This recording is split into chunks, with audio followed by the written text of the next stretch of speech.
Hey, welcome everybody to Drunk Dudes in a Gun Room. Today, as usual, this show is brought to you by Operation Encore, my favorite agency. They are a nonprofit that is currently helping veterans become rock stars, one of the things that we do. So if you don't mind, go over there to my friends Operation Encore at operationencore.org. Click that little donate button or follow their social media and learn all about what they're doing to help our veterans. Hey, today I have got a guest for you, somebody that is an expert in a topic that I have been thinking about and exploring and know nothing about it even after doing that. So hope to learn a few things. Today we've got Jonathan Green. Jonathan Green is the best-selling author of 300 plus books, a celebrity ghostwriter, and a high-ticket affiliate marketer who now lives on a tropical island in the South Pacific.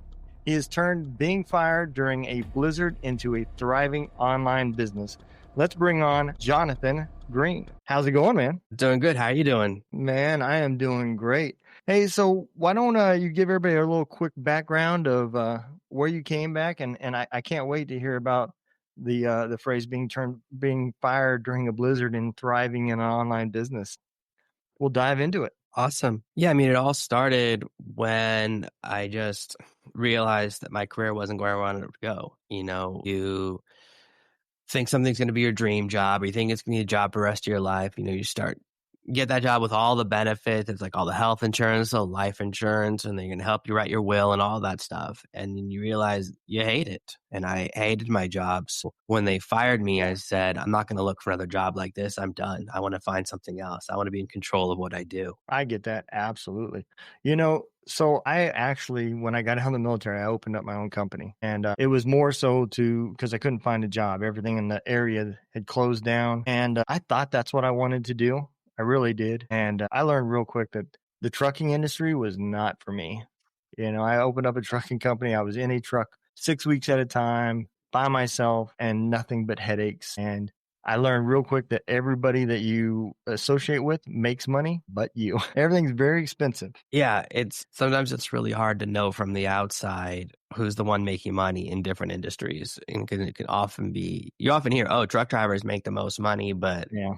and then like only if you own your truck, but then you have to pay for your own repairs and you have to do this and that. So there's a lot of moving parts. It's not always what people say that it is. It's the people that own the freight. That's who makes the money. So how did you come into AI? You know what? About a little over a year ago, I just saw everyone talking about AI and all these tools. I've been using it for a couple of years, but it had never been good enough for prime time. And I finally saw that there was content coming out from AI. I was like, oh, this is okay. Like, this is readable. It doesn't sound terrible. Maybe AI's finally crossed the bridge from interesting to useful.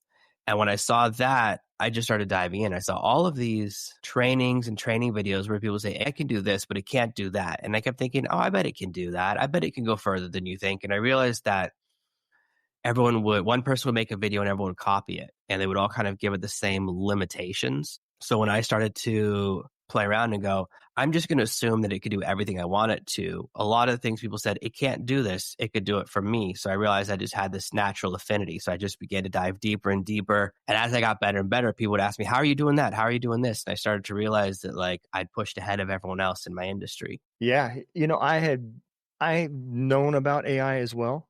I have listened to a lot of different arguments about it on the internet. Some people think it's the devil. Some people think that it's going to be the next amazing thing. And I have just recently started using it, basically more so to help me with my 501c.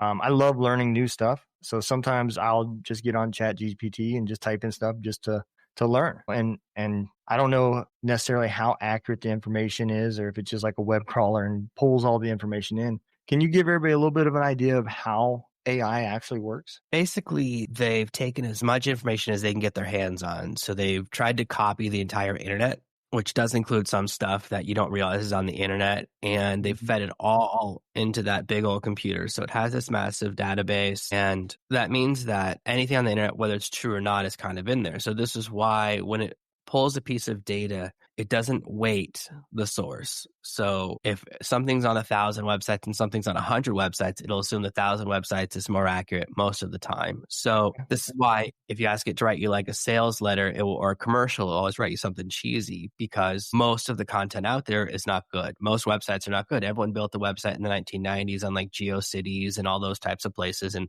all those were flashing lights and bad websites and all that stuff. So that's where it gets most of its data from. And that's the big limitation. So if you don't kind of limit it and tell it, oh, just use good sources, then it can pull a lot from there. And that's why you can end up with like strange stuff. But it has in the database good and bad data. So you just have to start training it to not listen to the bad data, and it can get some really amazing stuff. But that's how they trained it. When they retrain it, they're always giving it more and more data. This is why a lot of people are trying to sue them and say, hey, ChatGPT read my book, ChatGPT read this and that. Don't let it use my content against me, because they just it's like this insatiable monster that they just feed as much content as it can, because it just wants more and more and more. And so they're just constantly pouring everything they get their hands on into its mouth. Yeah, I never even thought about that, but that does make sense. You put something on the network, say I wrote a blog and it did pull stuff from that, and then it gives other people stuff that I said.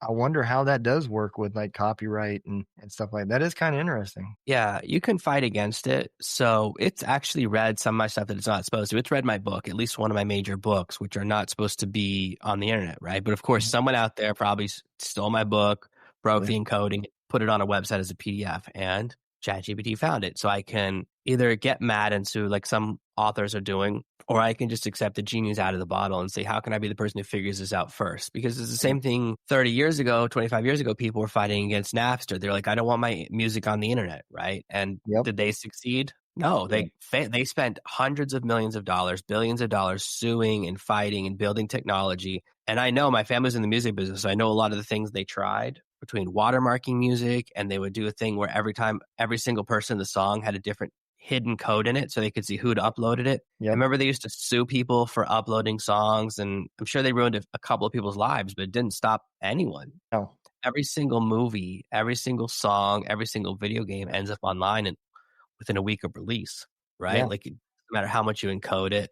I think DVD, right? DVDs were like had a code, so you couldn't take the unfolded. Someone broke it in like 8 hours. Blu-ray Yeah. took someone like 12 hours. So it's like, oh, for half a day, nobody can steal this. So people who are going to do that are going to, and that part doesn't matter, right? Just that the technology, once it gets out, enough people are going to go, okay, that someone will keep it going. And the same thing with ChatGPT, you can't unteach it that content because it's Right. out there and because people have figured out how to do it. So instead of trying to turn back the clock, you have to, especially myself as an author who's in there, you can say, write in the style of Jonathan Green and it will sound exactly like me, because that's how I found out it could do me. And I can fight against that, or I can say, well, how can I be the first person to leverage this? How can I accept this is the future now, right? Robots are here. AI technology is here. Yep. I can't undo, but maybe I can use it in a way to make my life a little bit better. I really do. Now that I've been playing with it, I don't have the fear from some of these other podcasts that I've listened to about how, the dangers that's out there. So if you go back to before the internet, I don't think anybody really thought about the dangers that the internet's going to provide. And even if you did, it's going to grow. Just like you said, there's no way you're going to prevent some of these things. So I'm sure with AI, there will be some bad. But I think if you look at overall what the internet's done, it's done a lot of great stuff. I mean, me and you're talking, you're in a tropical island, and I'm over here in Missouri freezing my butt off. But, look at how we're talking, no issues. And I think AI is going to do some amazing things. I mean, it's already helped me just with my podcast. It's helping me with some coding stuff that I'm trying with apps and stuff like that. And these are things that, before I used YouTube for, and it would take me a lot longer to go through videos to find the video I really wanted to learn what I really wanted. And then you still have to get through all the clickbait stuff to even get to that. And so I use ChatGPT for that type of stuff, which is probably the very, very basics of what anybody like yourself even uses it for. But it's helped me with some things like coding some, OIS is a struggle for me. And it's helped me with that type of stuff. I've used it a little bit for some legal stuff for my nonprofit. And that's about it. That's about to the extent of it. That's the thing, is everyone uses it in a different way. Yeah. So it's easy to think this tool is good or bad, and it's about how people use it. As soon as the internet came out, what happened? People started sending sketchy emails. People started Yep. scamming each other. Now people are using AI to scam each other. So there's always going to be good and bad actors. There's always going to be like using AI to write spam emails, using AI to block spam emails. So it's always that perpetual battle between the sword and the shield, right? It's like, oh, we make a good body armor, then we have to make a better bullet. Then we make a better bullet, then they make an even better body armor. And that's the way it's been since the invention of like boiled leather armor, right? So you're never going to escape that. What you have to do, and this is in a lot of areas, people make the mistake. They blame the tool, which is neutral. You can use a hammer for good or bad. You just can't. Yep. So you can't blame the hammer. The tool exists. You have to blame is the people and figure out why people do bad things with neutral tools. So in this thing, we definitely have people that are using AI for bad stuff. They're putting out content. They're putting out emails. They're doing all sorts of stuff that's naughty. We have to figure out how can we make this one thing stop? Certainly, right? We certainly don't want people using it for bad, but the tool's already out there, and it's really about figuring out this new future, a world in which this tool exists, because you can't undo, right? Like, think about this. It used to be like the thought of renting music was so anathema. We don't go, no, I don't want to rent a CD. I want to own a CD because I bought the music so I can listen to as much as I want. Now, that's what everyone does, right? Every single person is either renting music on Spotify or Apple Music or Tidal. There's all these platforms that just rent music, and we don't think of it as renting music anymore, right? We've Yeah. changed our mindset, even though when they first tried it early 2000s with the Zune, like they had this Microsoft Zune store where you could rent music, and people were like, I don't want that. And that's why that platform failed. But now it's like, that's what we're used to. So sometimes it takes a little while to shift in mindset, but now nobody owns music anymore. It's so rare to buy a physical piece of music. Everyone just uses digital stuff that they rent. Yeah. I mean, yeah, I never thought about Spotify as renting either, but you're absolutely right. It is. Same with, all my movies now are online, saved up in my Apple TV, and it's the same thing. Even though I paid and bought it, I still am technically renting. I don't have anything physical in my hands. So yeah, absolutely. So Operation Encore is a 501c nonprofit that is helping veterans turn into rock stars every single day. You can learn more about what Operation Encore is doing by going over to their website at www.operationencore.org. That is www.operationencore.org. If you can give them a hand, just click that little donate button or follow all of their social medias and learn exactly what they are doing to change the lives of our veterans every single day. Right now, and I know it's in its baby phases of it, but where do you think it can help people the most right now?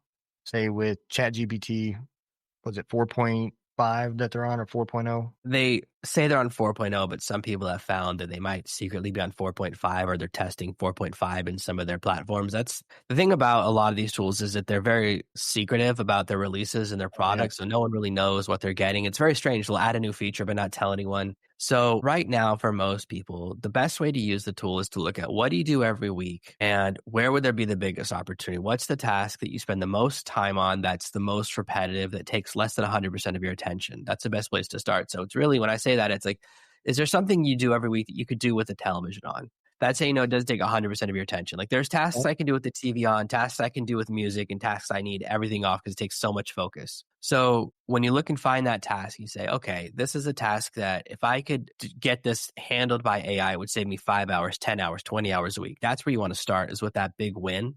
So you get that massive change. And it could be answering emails. It can be organizing something. It can be an element of data entry, whatever that thing is. That's where you start, because that's where you're going to move the needle. A lot of people go for the coolest thing. You're like, oh, I learned this really cool thing. How much time does it save you? 4 minutes a week. It's not really right. It's the wrong place to start, because it's exciting, but not useful. Right. Useful is really where you want to be. So where I started myself with was editing books. So when I wrote my recent book, ChatGPT Profits, I was like, I opened up my editing software and I was like, this is going to take me a week to edit. And I said, what am I doing?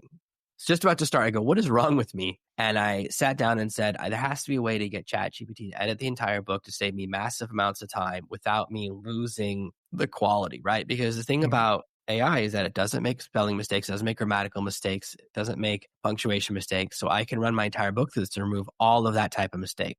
So even if I just do the proofreading type of editing, it's a massive win that saved me a huge amount of time. So normally when I edit, the software will point out every possible thing and I have to Mhm. check into it manually because it's not always right. And it means that I still have to read the whole book and I have to check the whole thing, and it's a huge amount of work. So instead, I edited the book using ChatGPT. It took me 1 day instead of 5, so it saved me 80% of the time. And all I had to do was check the output. So now instead of reading it, changing it, reading it, changing it, reading it, the final version, I just read the final version that's output. And when something's off, I just start over and fix it. So not everything that came out was perfect, right? I still Right. had to do a lot of fixing along the way, but it saved me so much time. I use the same process now for writing show notes for my podcast or doing research on a potential podcast guest. Show notes for my podcast used to take me 1 or 2 hours, or I'd have to pay someone that equivalent to do it for me. Now, ChatGPT writes the show notes for me in about 30 seconds. It saves me time and money because it's a task I have to do every week, right? Every week when you put an episode, you have to write your show notes, you have to write your description, you have to write content for social media. Yep. So those are the places that's the best place to start, especially if you've been doing it for a while. So trying to teach it a task that you haven't done before means that you can't give it examples of the right way to do it, right? If I've never done show notes before, I say, write show notes for my episode, it's going to go random. Who knows Yep. what database? But if I say, here's my show notes from last week, write show notes for this week that look just like those. Now it has something to model. It's much more likely to have success. If you wanted to write Wow. email on your behalf, you can just upload a data file, like a Word doc, and say, here's every email I've written in the past year. This is what I sound like when I write emails. Here's an email I want you to reply to. Reply to this email. Now it can sound like you and do a really good job because it has a data source, like that is the ideal, right? The ideal result has an example of what the final output should look like. And then it has the data that it's working from, which is today's email to reply to. When you give it those two things, right? Just like I give it this week's transcript of this week's episode and the show notes for last week's episode, giving it here's the raw data and here's the ideal outcome that I've created in the past. Now you can have it created. And because you've done it before, you can look at the show notes and go, hey, something's wrong here. You made a mistake. Because sometimes it gets it wrong, right? It still isn't a perfect tool because it Right. still does. Just like when you have an employee, sometimes they'll get a visit from the good idea fairy. Yep. So I still have to check the output. And that's what you do. You don't want to fire yourself or quit your job or replace yourself. No, you're just pushing yourself into management. So the task now, the show notes are made. I still have to read them and check them. So I'm still doing what a manager or what a boss would do, which is Right. check the work of the AI. And that's a lot less time, but it still has to be done. And when you do that, that's how you avoid putting out the content that's like got something weird in it or was obviously written by AI or all of that stuff. So, and AI is still at this point still strictly text based, right? It's not like you're not able to like upload a video file and say, hey, write a blog about my last episode. Here it is. It's still text based, right? So what it will do is use the transcript of that video. There is some visual elements, like ChatGPT can see a single image, but it can't see video yet. That will happen eventually. It could happen in the next week, could happen there's talk that it's a couple of weeks out. There's talk that it's 6 months out. So eventually that ability will come out. But as of right now, the way it works is even if it says it's watching a video, it's just reading the transcript. And often the transcript is made by another tool. So if I say, watch this YouTube video, it will actually use the transcript that YouTube has generated. It doesn't even generate its own transcript because it's faster. So that's what's actually happening when it says it's watching a video. You can upload a file directly and it will then transcribe it itself. It's just a lot slower. But that's what it's really working from is the transcript. Okay. Now, so I do use a website that, and I'm sure AI has been a buzzword now. Now anybody that's selling a product throws that word in there somewhere, whether it's legitimate AI or not. Sometimes it's hard to tell. So I use a website that does help me make reels and stuff from my previous shows and stuff like that, because that's one of those things that it takes me hours to do. And it's also one of those things I absolutely hate doing because I'm not a fan of little short reels, short videos. I think they're bad for veterans that are already suffering from mental health because it takes your ability to think and your attention to 30 seconds versus actually thinking through problems. And that's just strictly my opinion. But so I do use it because it is a necessary evil. You still are going to have to do this with a podcast is go to where the people are viewing, and reels and shorts are there. So I do use a site that claims they use AI for that. Yeah, so what that tool is actually doing, I use one of those as well. They're so helpful. It's actually using a transcription, because transcription software has been around for years. It's been getting better and better. So it develops the transcript, and then from the transcript, it looks for, oh, these phrases look good, and then it will mark those time codes, and then it Okay. shows it to the video. So it's two-stepping it, but it's still working from the transcript, which makes sense because Yeah. the tools that are manual for creating show notes and clips, the ones that work the best are the same thing. They'll show you the text and have you work from that. They'll go, oh, here's the beginning text. Here's the text. You can edit from text. Yesterday, I was working with this where I was editing a video from a client of mine, and it had me giving instructions and her then doing it. I was able to go through and just delete everything where I was talking by looking at the text every time it said my name. So that saved me so much time. Whereas if doing it manually by listening, the hardest way to edit video and audio is by listening, because it means you have to do it in real time. And I speak much slower than I can read, right? We Yeah. all do. So switching to this mode, that's how I was able to edit. And it was very, very fast. That process, it's something that could have taken me an entire day, took me less than an hour. And that's really the difference with just using that type of editing. So a lot of tools have added that ability in, right? Where they show you the transcript, and from the transcript, they then edit the video. Okay. Yeah. That makes perfect sense. I never even thought about it doing that, but yeah, that does make perfect sense. So let's discuss a little bit about one, how to navigate for the guys that are like me, that are still learning ChatGPT. Let's talk about a little bit about how to navigate with ChatGPT, and then we can get into your thoughts of where you think the future will be and where you think it will go to. I mean, I think we all know, but I don't think anybody can really imagine, I really feel like this is one of those things where the sky's the limit, The problem with ChatGPT, and you hit the nail on the head, is that it can do so many things that it's overwhelming to go, oh, this tool can do this and that and this and that. So when a tool just does one thing and does it well, that's very easy to know what to learn, Yeah. right? But with ChatGPT, the onboarding is terrible. Their training is terrible. All of that information is really very limited, right? And the reason they did was they were like, we want to see what people do. So we're not going to give you any guidance. So it's like, oh, every user is like a rat in a maze. And I was like, I don't want to be a user, and that's my experience. But I know that's what they're doing. So We're the product. easiest thing, and that's why I always start with people, instead of starting by teaching techniques, like the first thing I told you was like, figure out what task you want to do before you start thinking about techniques. What's the task that's useful for me? What's the opportunities? So once you know what task you want to do, you have to learn one prompt. Okay. I see people selling collections of 1,000 prompts, 100,000 prompts, 1,000,000 prompts, these complicated prompting guides. It's all just smoke and mirrors. It's all just to make it seem more valuable. Here's all you need to know. ChatGPT, I want to do X. What information do you need from me to accomplish this goal? That's how I start every conversation. I want to create show notes. What information do you need from me? I want to edit my book. What information do you need from me? Wow. Okay. I want to learn how to, I locked myself out of my bathroom. I'm actually locked out of my bathroom right now. I want to learn how to get myself into the bathrooms. I don't know where the key is. ChatGPT, what do we do? Oh, sometimes you change the question a little bit, like tell me how to do it. Or if you're trying to come to me and say, what information you need from me? And it's really basically information plus question. I know what I want to accomplish. I know my goal. Here's my goal.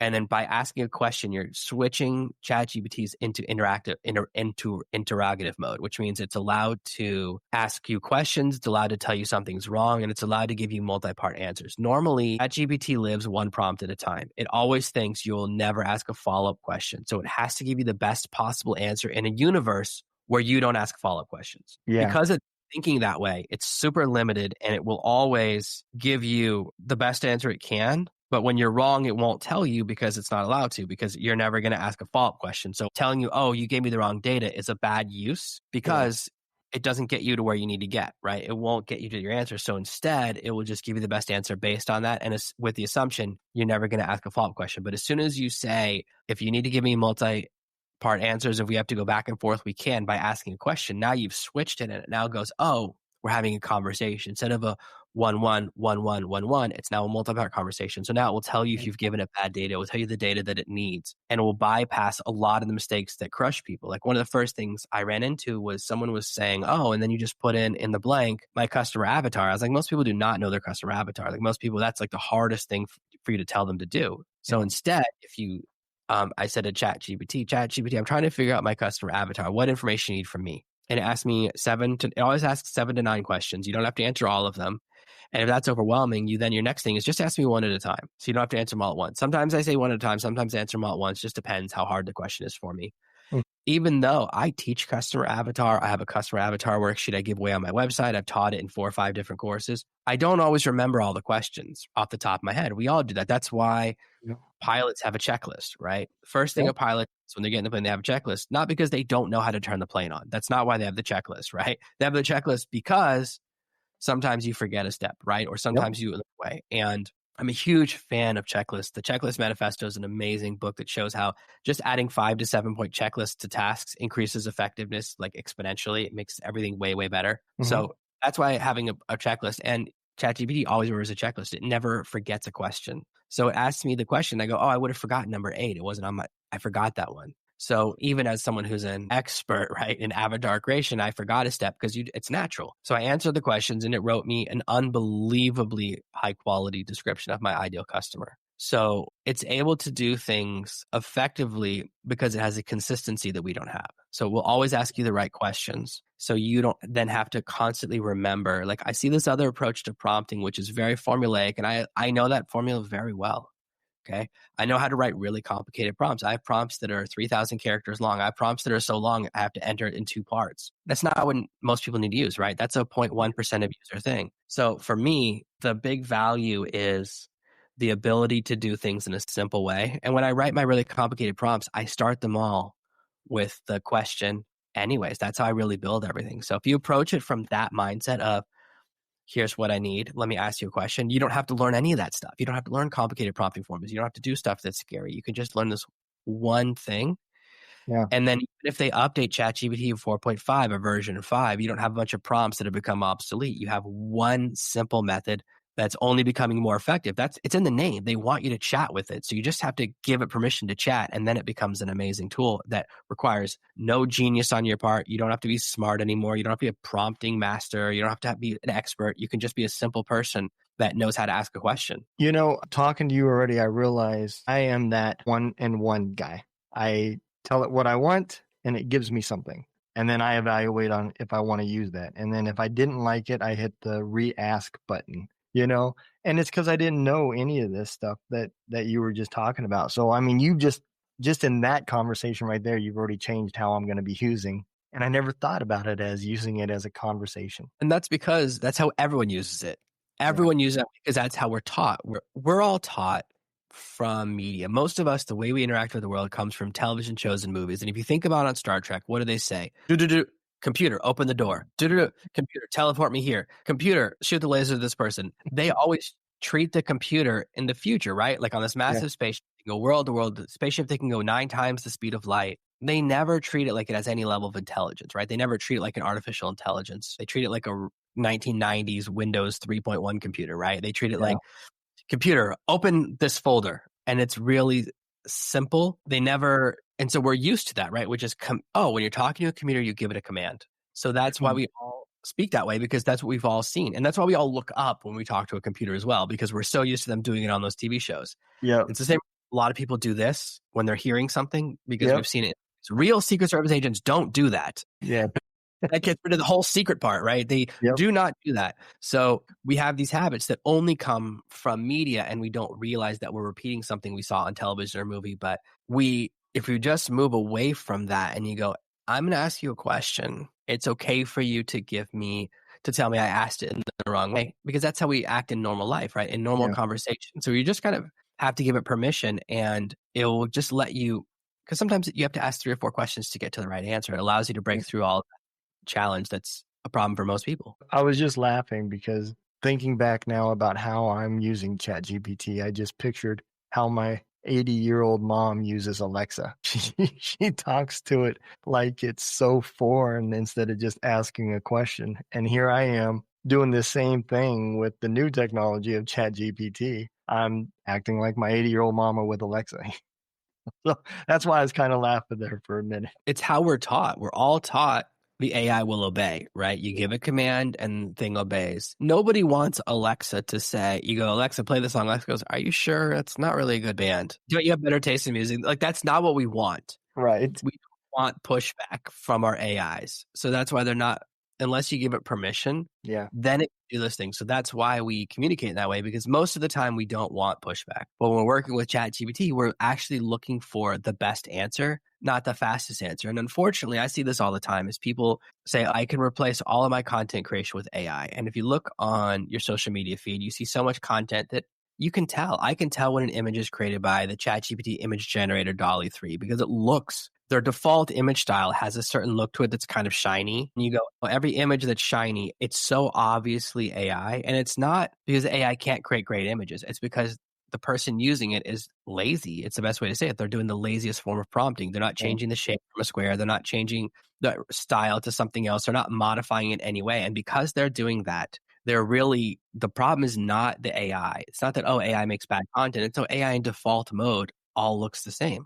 Yep. Every time I see a social media post that says, oh, you think it's really this problem, but actually it's that problem, I go, oh, that's AI always writes. Every post starts that way with a, it's not A, it's B, always. Favorite way to start. Just like if you see a post on social media that starts with a question, you go, oh, this is an ad. Yep. So there are certain things that are giveaways that you don't even realize. You're absolutely right.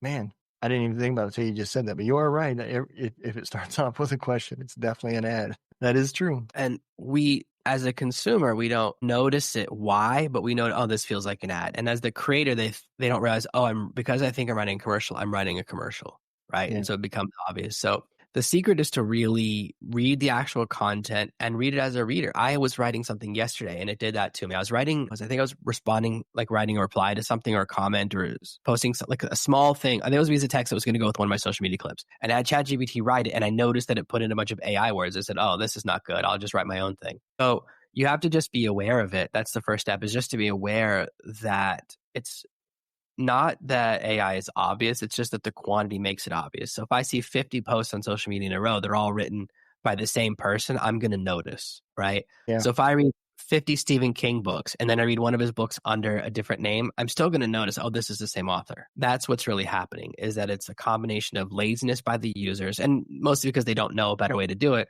Yeah. combined with quantity means I see so much. If I only saw one ChatGPT post a day, I wouldn't notice. Right. But it's not one. It is not one. You are, I'm sure you are right, because I'm always late to the party. So I am sure there's a lot more people using it than we even know about. So let's talk a little bit about the average user, right? When you go to subscribe to ChatGPT, like I noticed I've subscribed through my phone, but I don't have the same access on the computer as I do on my phone.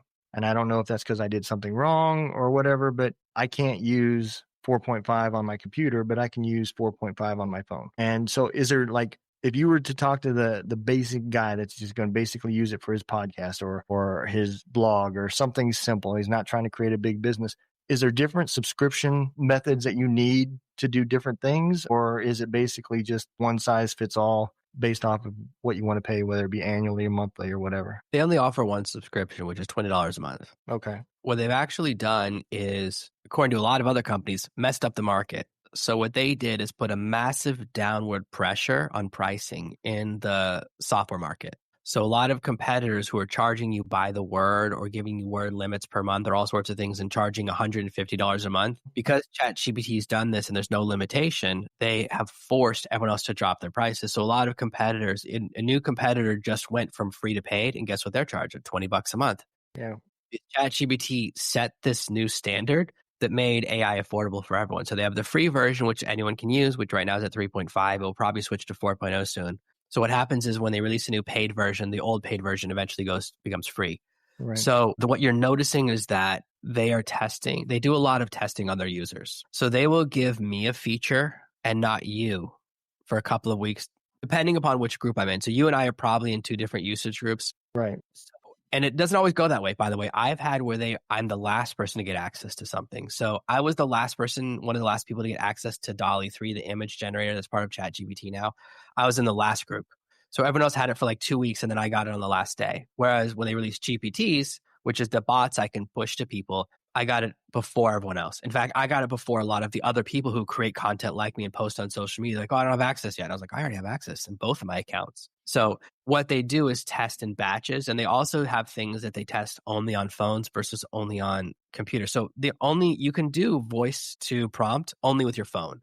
Okay. And you could do, for a while, you could only do visual stuff. So you could upload a picture, but only on your phone. So what they're doing is just testing in different cohorts. And they also test between different devices. So if you're logged in with the same email address on the computer and the phone, you have the same accesses. However, they hide everything. So actually, you have to go in, click on your name, click on settings, click on beta settings, and then turn on a couple of things to activate things. Like that's how you activate Wow. access the free plugin store. That's how you access free GPTs. You might have access to, and I've seen this happen where they've had access to it for 6 months and they didn't know because they didn't know it's hidden. It's not one click away. Yeah. It's like settings, personal settings, beta. Then you'll see stuff, and I have to check that. Every time I hear there's a new feature out, I have to check to make sure that I say, yes, give me all the beta features.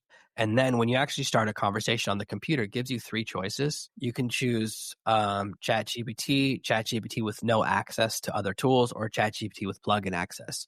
So you actually have Okay. to start each conversation, know which, and they moved that. That used to be in the at the top middle of the screen. Now it's at the top left of the screen. So they, once you figure out where it is, they go, we got to move it again. We got to make it harder to find. To activate the plugin store, you have to go through that beta process in your settings, say, yes, give me access to the plugin store. Then when you're prompting, you have to click on where and say, oh, I want to be in plugin mode. Then you have to click on that, scroll to the bottom, click on plugin store, and then you can see the plugins. And they've organized the plugins alphabetically. It's unsearchable. So there's no worse way to organize large groups of data than alphabetically. Wow, they said we could organize this by category, by usefulness, by company that makes it, by what the tool does. Let's organize it alphabetically. Let's go for Yellow Pages 1800s. Let's use the sorting method that predates electricity. Some of the decisions that they make in OpenAI, it's how you know you're working with a bunch of nerds. Yeah. A lot of the ways they give us data and a lot of the ways they let us do things are in the way that's the craziest way to do it, like the most inconvenient way. And that's just what we have to adapt to. Yeah. Have you ever wondered how you can help out the show? Well, that is very simple. You can help us out by going to www.twodrunkdudesinAgunroom.com. That is www.twodrunkdudesinAgunroom.com. There's many ways you can help us by listening to the show, supporting the show, liking, sharing, and everything else that comes along with social media. But one of our biggest goals is to help build the nonprofit Heroes Voice Media Foundation. This is a foundation that has decided to start celebrating courage and amplifying heroes. Find your voice with Heroes Voice Media Foundation. No, that does make sense. I'm just now sorry that I've been paying for ChatGPT and I didn't know there was plugins. So I've probably got access to a lot of stuff that I'm going to have to go back and relearn. So let's talk a little bit real quick before we get into futuristic stuff. Is there competitors for ChatGPT? I mean, if anybody worthwhile, I'm sure there's some out there, but there's a couple of good ones. So Claude is quite good by Anthropic. It's made by people that used to work for OpenAI and they left a couple of years ago, started their own company, started doing something. It's a little bit different. Mm-hmm. It's better, longer pieces of content. I'm a huge fan of Perplexity AI. Perplexity is a better research tool. So with ChatGPT, it'll give you information. You say, oh, where'd you get that information? It's like, I'm not going to tell you because it's gotten a bunch of trouble for giving people fake information. So now it never gives you the link. Perplexity is written like college paper. So it gives you a number and the actual foot link with a link to where the source came from. So you can always see the source article. So Perplexity is what I use for research. But that's the tool I use the most for research. I'm a ChatGPT plus Perplexity guy 99% of the time. For image generation, I mostly use Midjourney. It's a much better image generator than DALL-E 3. DALL-E 3 is really good at like obeying the command. So if you say it's more likely to give you what you describe. Like if you say horse on top of a table, dog below the table, DALL-E will do better than that. But if you're looking for like an image that looks better, then Midjourney creates better looking images right now. And they go back and forth, right? They're kind of competing with each other. They use 2 different algorithms. Those are the main tools. There's also a lot of open source AI tools out there. So this company called Hugging Face is kind of where they're all organized. You can see that there are free open source AI tools. You can install it on your computer that's just as good as ChatGPT 3.5.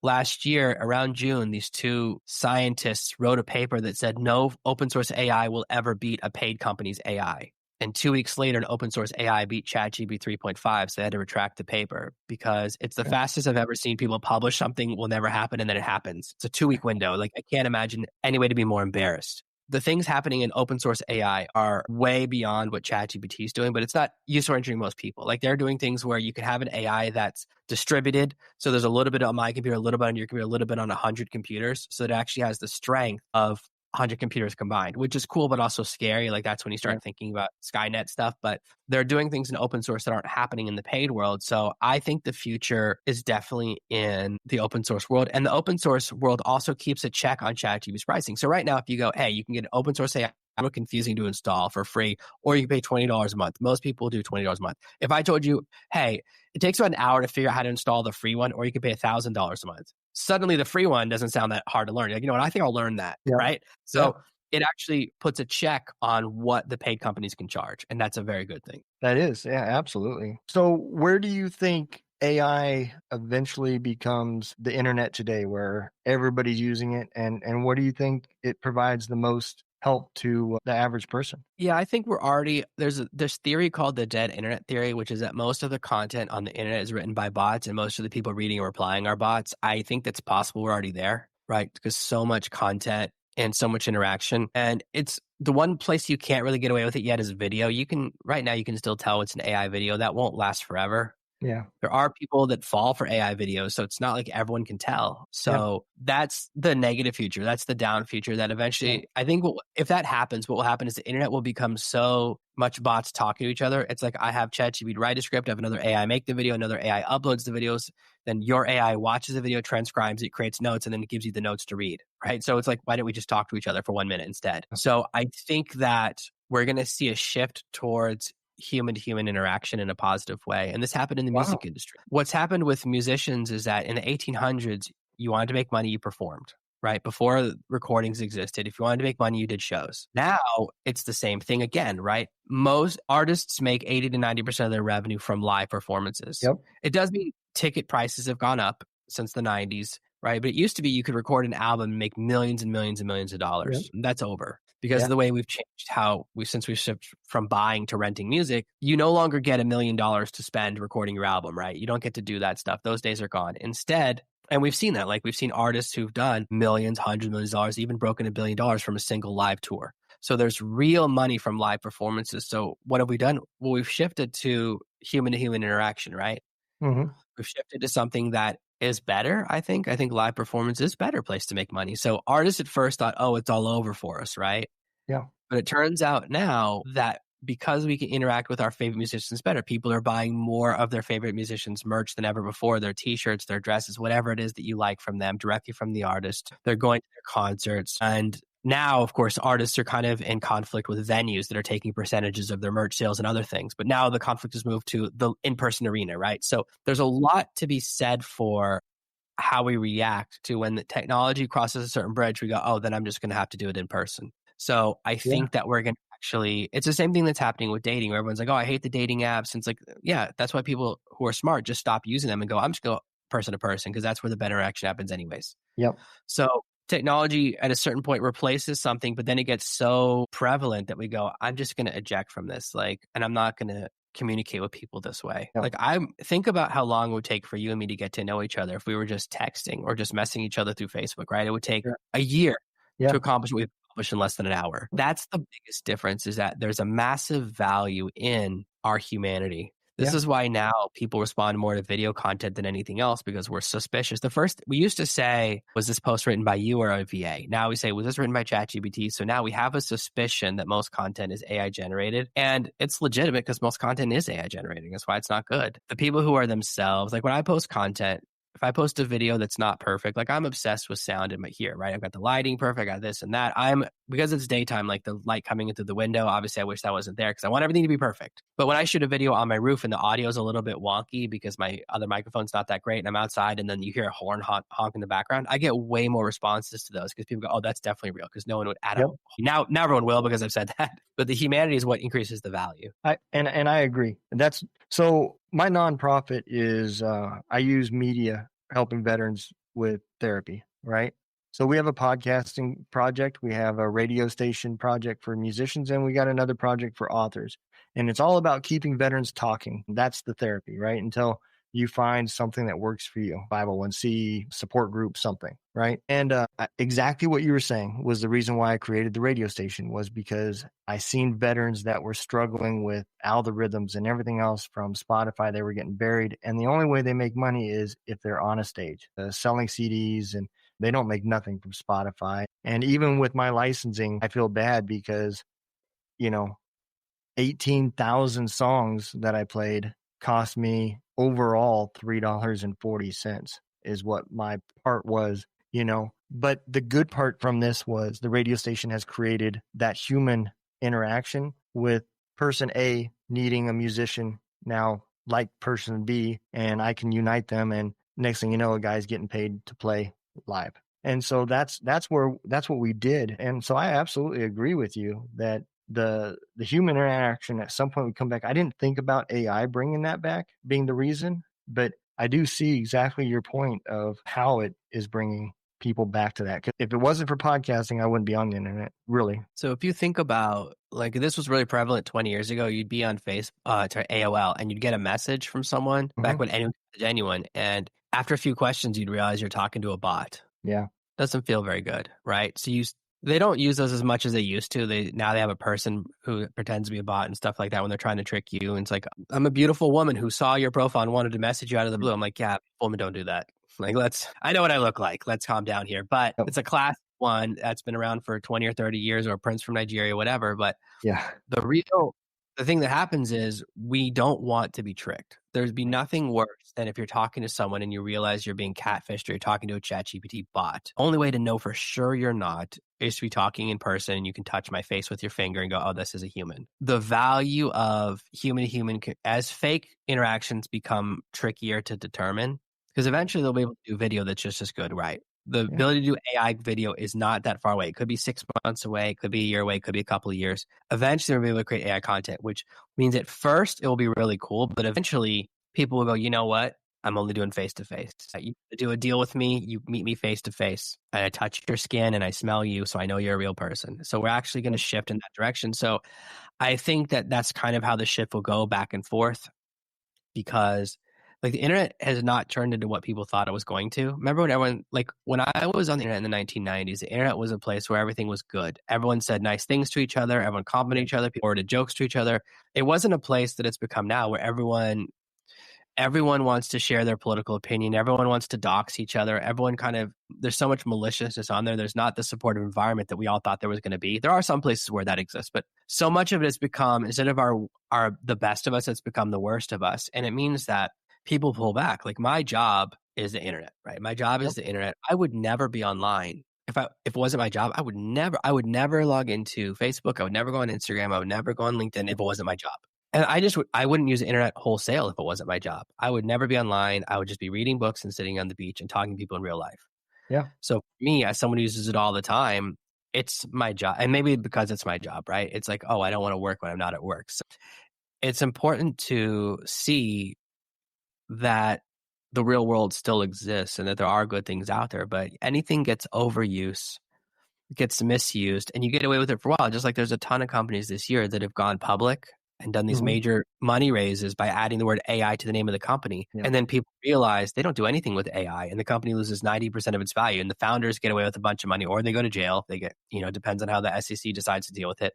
Yep. But that's not going to work forever, right? So there's always going to be people who take advantage. There's tons of AI tools right now that aren't AI. I've caught some tools that are not using AI, and they're selling themselves as AI, and I put out content saying these guys are faking it, right? This company is committing a major FTC violation. And the punishment, if they choose you for doing a violation, it's per person who sees. So if you put out a commercial with a lie in it, you don't get fined based on the commercial. You get fined based on how many people saw the commercial. Right. Okay.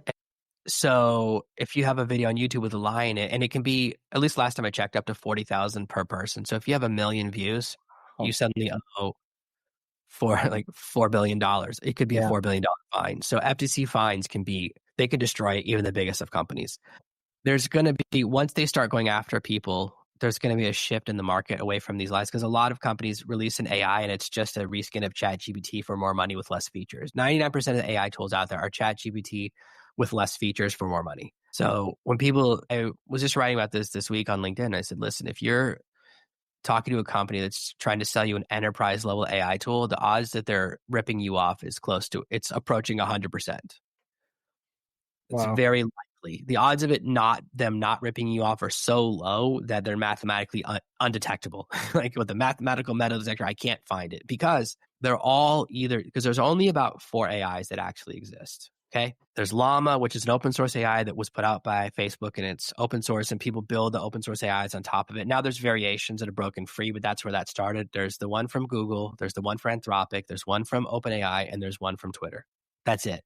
So for Wow. companies as, oh, we're going to give you a custom AI solution, there are 100% using one of those other sources in the back end. They're using the API, and the cost of using the API is so low that whatever they're charging you, it's 99. Because I have it too. I have an AI tool, and it's what I built into the tool is the value because it does the task very well, but it's built on ChatGPT's API. I just tell everyone. I just don't keep it a secret like everyone else does.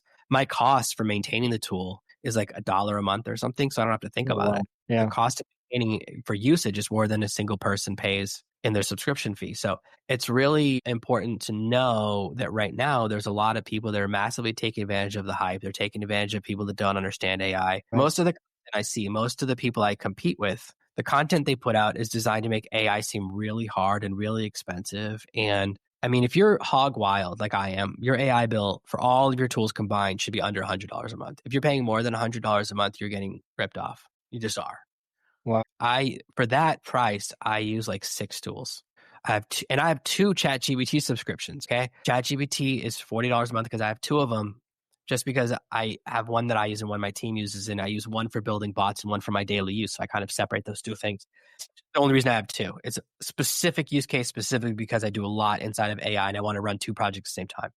I have a Midjourney subscription, $12 a month. I have another AI image generator subscription with Leonardo. Again, because I have multiple people that work for me, I just needed a second image generator that other people could use at the same time. I think that's another $12 a month. And then there's some other tools I play around with. I'm testing a tool. I'll be testing a tool for a couple of months, so that I pay a little subscription for that. But most of the time, even the tools I'm testing eventually I close down. I think I have a video editor that's $15 a month. That's Aces. It does really good at what it does with AI. And then I think I have one other tool, some other. So it's like if a power user like me who does it full time and could not be further into the AI world is spending $100 a month. If you're spending thousands, you have a major problem in your business. Either the person in your team who's in charge of making AI purchases is stealing from you, or the person that they've purchased from is stealing from you.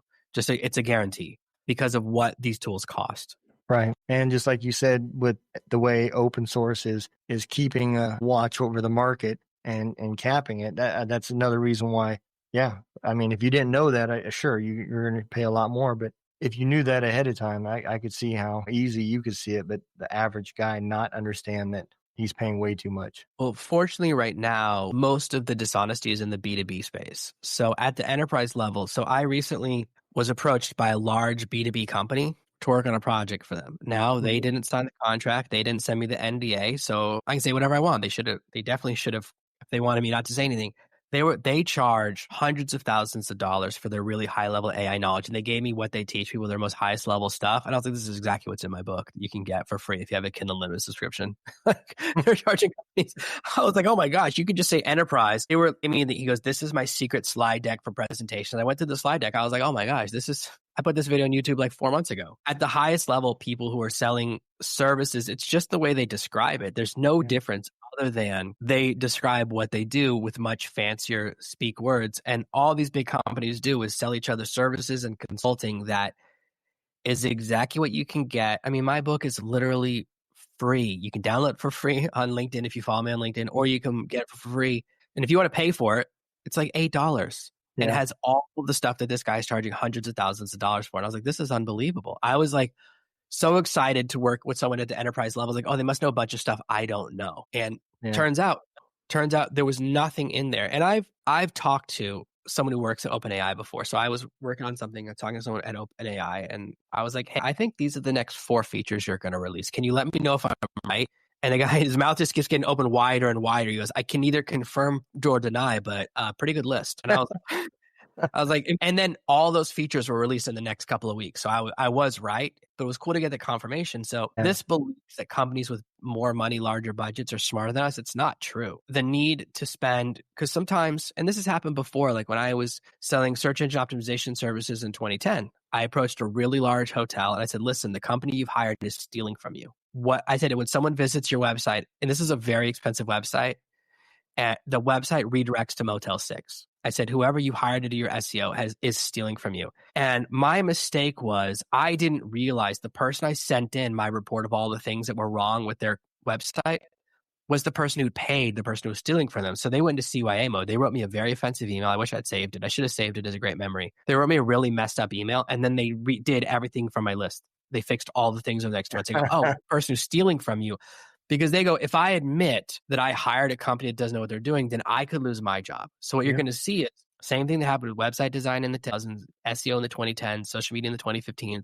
You're going to see all of these people who pay for AI do a terrible job, and then they go, oh, I have to lie to my boss about my mistake or I could lose my job. So I've seen it happen multiple times. This is why I don't really like to work at the corporate level, because as soon as somebody's best interest is themselves, not the client who I'm actually working for, then you have a conflict of interest. So whenever someone else is like, oh, I can either do what's best for the company, I can do what's best to keep my job. And I'm sure you saw this in the military. I have a feeling that this occurs in the military as well, that sometimes people go, well, this is how I get a promotion versus this is the thing that's best for my team or the best thing that's good for the US military. Yep. So as soon as you get an organization above 7 people, like as soon as you have to have a manager inside the team, you're going to start to get this. Yep. And this is why at the enterprise level, fortunately for us, right, people that are smaller businesses, so it's not worth these companies' times to steal from us when they can just steal from enterprise level customers, right? I've seen companies spend I saw a company, they spent like $100 million on this initiative, right? Mm-hmm. To add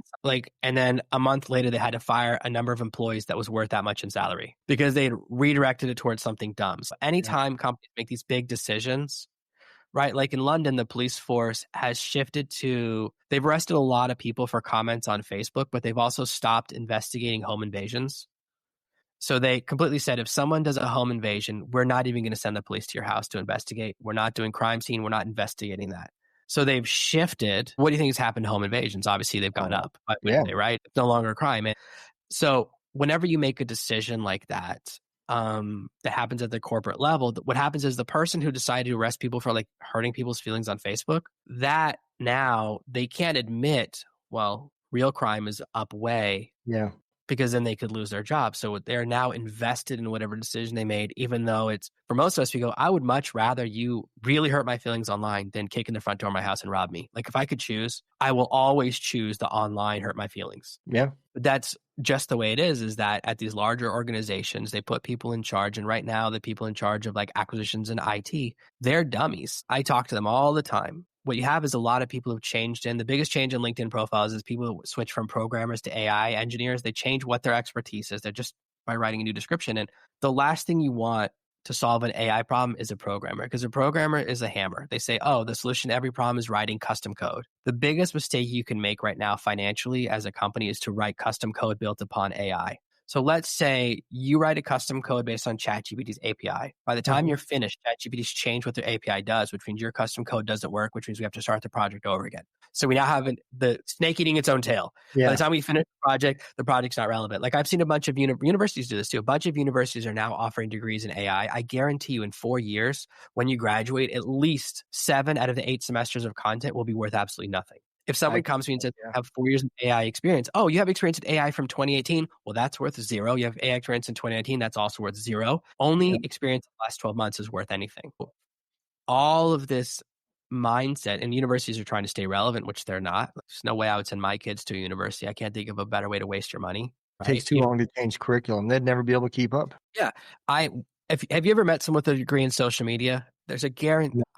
I've met a bunch of people with degrees in social media, and their knowledge of social media is so rudimentary.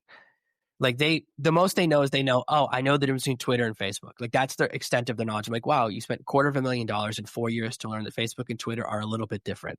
And they don't know anything about how to grow, what type of content works, how to go viral, because it's never been all in on them. Same thing with people that do social media for large corporations. They're morons. They just are. I've never met somebody who did social media for a large company who was anything less than a full bird moron, because they have no consequences. If I do social media for myself, okay, I did something last night. I did a cross promotion with someone else. You know what I'm checking is how many email addresses came in, how many people submitted their email address. I'm measuring an actual metric. Most large companies don't pay attention to anything. They don't care. They just want to know content's going out there. They're not paying attention to the result, which means you're not in results driven, which means you don't have to get good at results. So when you're Mhm. working for government, when you're working for a large company, because results aren't a part of it, it's more of like, did you put out a lot of content? Yes, we did a tweet yesterday. Okay, that's fine.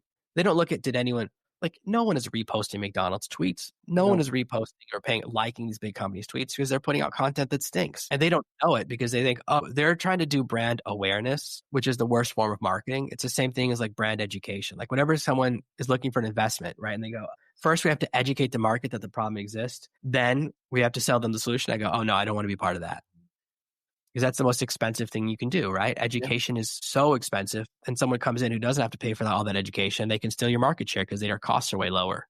Yep. I'm dealing with that right now because we're so far behind the technology and now we've got to pay to educate some people. And it's a hard pill for people above you to swallow because they see the dollar signs. Yeah. And it's large companies, the way they do business is they allocate a budget to something, and then especially once you get really large, they don't really pay attention to it. Like what happens in government is if they give you a budget of $10 million, you spend 9 million. Well, next year they're going to give you a budget of 9 million. Yep.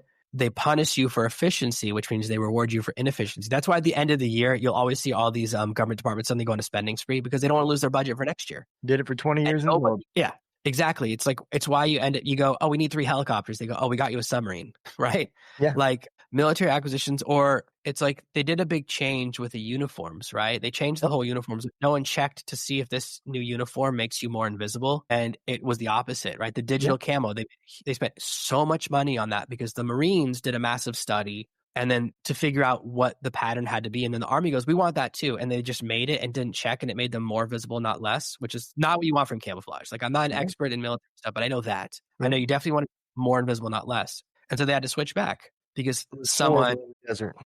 yeah, someone gets a visit from the Good Idea Fairy. Like I knew guys who in the 1990s, they went to the first Gulf War and all their uniforms were the wrong color because they were the color of the beach near them, not the color of the desert because the desert's different color. Yep. Not all sand is the same color. And somebody should have definitely thought of that, right? And that's what happens is that higher ups, when they make a mistake, they don't want to admit. No one wants to admit they're the one who didn't think, right? They're the one who Yep. should have figured out what color should their uniforms be, what color should their weapons be, what's the sand situation, right? Because fighting in sand is different than fighting on grass. Yep. It's the same thing that happened in the Vietnam War. They gave soldiers a bunch of guns, or in the Korean War, they gave soldiers guns that the bullets wouldn't go through the enemy's uniform. That's a pretty big mistake, Yeah. right? So it has always been happening.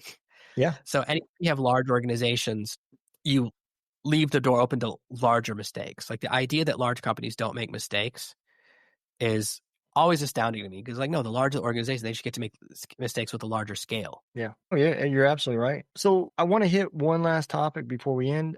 Let's get into your books. So how long have you been writing? So I've been writing professionally since around 2009, 2010. So I did my graduate work, got my master's in applied linguistics in 2009, and my dissertation was published in Europe. I was like, someone reached out and said, hey, can we publish your dissertation? I said, sure. That's it. And that made me think, oh, people will pay for my writing. And from then, I just began writing books. I saw it as once I realized that it was a possibility, I started writing books and publishing them in different places. So I've been publishing books now for, I guess it's 14 years. Oh, that's awesome. Your 300, was it 300 books that you wrote? Yeah. So I've written a lot of books under my own name. I think I've got about 50 books under my own name, and a lot of them are for clients. So it's either ghostwriting projects or pen name projects. And I still write, like I don't write anymore, but I still write 6 books a year. So it's like my version of don't write anymore is not everyone else's. Right. So now I do more of like coaching people or helping people to write their book. I don't do the whole project for them as often, but I still do it. That is awesome, man. You know, and that's the third project from our nonprofit is it's called Words from a Warrior, and it's for bloggers and authors. And I'm currently writing that project out. It hasn't really, the website's up, but it's not anything yet. And so, you know, that's one of the things. I've been talking to a lot of different authors and getting different ideas because I've wrote one book about my situations with PTSD, and my audience is my kids. And that's, you know, I haven't published it, I haven't done anything, but it was my way to explain the changes that happened in me and the things that they seen where they didn't understand what I went through, you know. And so I gave them that much. I at least gave them the answers to the whys and of what their questions were. And I haven't, you know, my kids say I should publish it, but I haven't personally decided yet. But it's definitely something I want to find people that are going to be able to willing to help some of these other veterans that have tremendous stories, but they don't understand anything about publishing and stuff like that. So that's one of the reasons why I've increased my guests to authors to just get feedback and ideas so I can help them as well. It's a tricky world as I'm learning, you know. So there's a couple of things you brought up there. So the thing about PTSD is that we don't really talk about it enough. Like we especially don't talk about it for men and men's mental health. So I have it as well. So I went through a natural disaster where my entire family got to the hospital with less than 12 hours to live. So I didn't know. So when I had to, and I talk about it because if I don't, nobody else will. I had to go into therapy for it afterwards because like when I got to the hospital, they were like, "Oh, you'll be dead in a couple hours." And my whole family would have been dead within 3 days. Like none of us were going to make it. I have, and it's a thing called natural disaster PTSD. I didn't know it was a thing. I thought PTSD was only military. Yeah, So it a turns lot of out, people. so there's a lack of education. So when I actually got into therapy and the person gave a name for it, I said, "Oh, I have a real thing."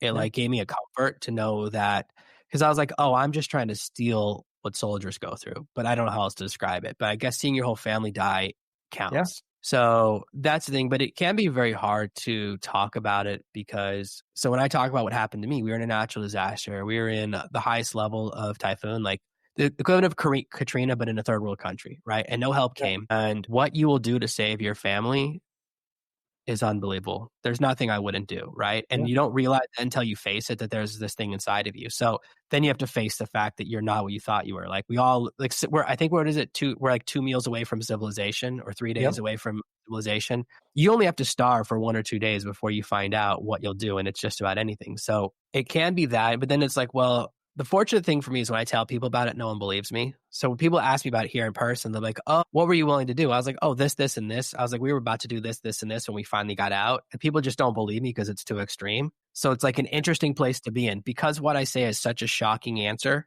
yep, that I've like, I could talk about this all day long because no one believes me, which yeah, is kind of a crazy place to be. yeah, Because but people who've been there go, "Oh, he's not joking." So either you've been there and you've experienced it too, or you haven't and you think I'm joking. So I'm in this interesting place. It took me 2 years to figure that out. But then as far as writing books, let's talk about that. Is that, yeah, the first thing is that the first reason to write a book is to get something inside of you out. Oh, that's what you did, right? You have to yep, get it out and you aren't looking to say it to the world. The second thing is and a lot of people have this, they go, "I just want to tell this story. I don't care if anyone reads it." I get those clients all the time. yep, And that you just have to go and know, okay, I'll write this book, but no one's ever going to read it. Won't make any money. Now, my feeling is that if you really want to help people, let's imagine this. Let's say your book had the cure for PTSD and you didn't publish it. So you didn't help all the people you could have helped. Well, then that means you're a monster, right? You have the cure for cancer and you're keeping it a secret. So if your book is good, you have a moral obligation to publish it, right? If you think it can really help people. And that's how I view it. So when I work with people, I go, if your book really can do what you says it can do, then you have to get it out there because you can help so many people. So let's just say, and this is a heavy question, like this is a lot to say to me, like let's imagine your book stops one guy from unaliving himself. Isn't it worth it? Like, wouldn't that be worth it? Because I've gotten that absolutely, email before. yeah, So I've gotten an email and it was about the wrong book. It was so crazy. It goes, "It wasn't my book on depression. But someone read one of my books and goes, 'Your book saved my marriage. Because of your book, I understood my husband and now our marriage is stronger than ever before.'" That's my favorite email, every email I've ever gotten. So sometimes we get so caught up in thinking about ourselves, right? It's like, "Oh, this is just my story. No one will care." Yeah, Matt, what if what if one person reads your book and it saves their life? That's a win. Like where sure, I have a huge audience, but like I count my wins one at a time. Like that's a yeah, win for me. That's my belief, is that if you think your book is good, then it's not about your pride or confidence. It's about what difference you can make. The second thing is, to make a book succeed, it's really just reverse engineering. So if I want to build a helicopter, it's so much easier for me to go and look at a helicopter you've built and look at the parts and then build and copy it, right? yep, That's how you write a book. You go, what are books that are for the same people, right? What are books, let's say, about PTSD or about depression, or about dealing with trauma that have done well? And you look at them and go, how long is the title? Oh, they all have a 3-word title. Well, now you know your title should be 3 words, right? yep, What color is the cover? Well, 9 of them have a blue cover, 1 of them have a red cover. So what would I tell you? If you hired me, I would say, "Oh, you should have a blue cover." That's where most of my advice comes from, is I'm just a good researcher. yeah, And then you look at, well, how many chapters should it have? Well, all of these books are 200 pages. Well, then your book should be 200 pages. So it's not the actual content that you reverse engineer, but it's the structure. Then you go, well, how are the chapters structured? Because I've read some books where every chapter is like 3 pages and some books where each chapter is 40 pages. So it's different. How is it structured, right? How do they start the book? How do they end the book? What are the books that people like? And then I read the reviews. I only read 5-star and 1-star reviews. What do people love about my competitor's book, and what do they wish that book had that it's missing? When you have that information, now what you have is the skeleton, right? You have all the skeleton. My kids always say skeleton. That's why I say that. You have the skeleton for a great book because you go, oh, I know how long the book needs to be. I know how the chapters should be structured. I know how it should be organized.